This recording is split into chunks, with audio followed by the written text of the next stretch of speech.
What I did advise the family to do was to actually stay out of the home until it had been cleaned and that it had been certified free from the agents and no longer a threat.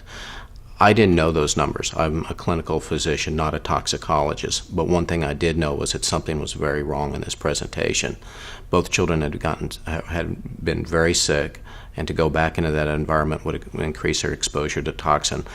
My own gestalt, and again, I'm a clinician, not a research scientist, but I think in terms of exposures of these type of agents, people have different vulnerabilities to them. And that is why one child that can come to the ER and the mother says, we had our house sprayed and baby Jane is nauseous. Well, that's one set of exposure that can present. But I think a similar child with a similar exposure can have an altogether different vulnerability to it.